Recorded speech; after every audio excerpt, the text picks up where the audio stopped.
Garuda Kitchen World exclusive stainless steel సామాన్లు wholesale and retail Aziz Plaza in Hyderabad. నమస్తే welcome to Suman TV. 105 రోజుల పాటు ఉత్కంఠ భరితంగా సాగిన బిగ్ బాస్ 7 క్లైమాక్స్ చేరుకుంది. ఇక మరికొద్ది సేపట్లో బిగ్ బాస్ విజేత ఎవరో తేలిపోనుంది. ఆదివారం రాత్రి గ్రాండ్ ఫినాలే నిర్వహించి టైటిల్ విజేతను ప్రకటించనున్నారు. మరి బిగ్ బాస్ విన్నర్ ఎవరు? ప్రధాన పోటీ ఎవరి మధ్య ఉండనుంది? ఫైనల్లో ప్రశాంత్ డబ్బులు తీసుకున్నాడా? రవితేజ కోసం అమర్ బిగ్ బాస్ టైటిల్ వదిలేశాడన్న విషయాలకు క్లారిటీ కాసేపట్లో రానుంది. అభిమానులు మాత్రం బిగ్ బాస్ ఫైనల్ కోసం ఉత్కంఠంగా ఎదురు చూస్తున్నారు. ఫైనల్లో ప్రధానంగా అమర్దీప్, పల్లవి, ప్రశాంత్ మధ్య పోటీ ఉందని ఫ్యాన్స్ చెప్తుండడంతో ముందుగా అమర్దీప్ గురించి మాట్లాడుకుందాం. అమర్దీప్ మాస్ మహారాజా రవితేజకు వీరాభిమాని. డాన్స్ షో స్టేజ్ పై రవితేజ మేనరిజం దింపి మాస్ మహారాజాను ఇమిటేట్ చేసి ఆకట్టుకున్నాడు.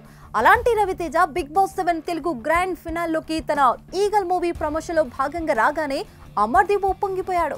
రవితేజను చూసి అన్నా అంటూ ఆప్యాయంగా పలకరించాడు అమర్దీప్. ఈ సందర్భంగా అమర్దీప్ కు హోస్ట్ నాగార్జున ఓ ఆఫర్ ఇచ్చాడు.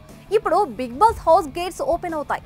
నువ్వు ఇప్పుడు స్టేజ్ మీదకు వస్తే రవితేజ సినిమాలో ఆయన పక్కన నటించే అవకాశం వస్తుందని నాగార్జున చెప్పాడు. కేవలం 7 సెకండ్స్ టైం మాత్రమే ఉందని నాగార్జున చెప్పాడు.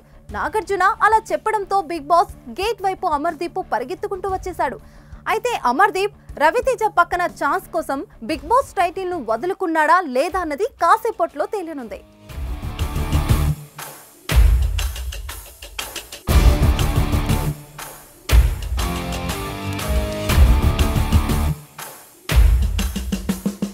మరో ఫైనల్ కంటెస్ట్ పల్లవి, ప్రశాంత్ కూడా డబ్బుల కోసం బిగ్ బాస్ టైటిల్ ను వదులుకునే అవకాశం ఉంటుందన్నారు విశ్లేషకులు.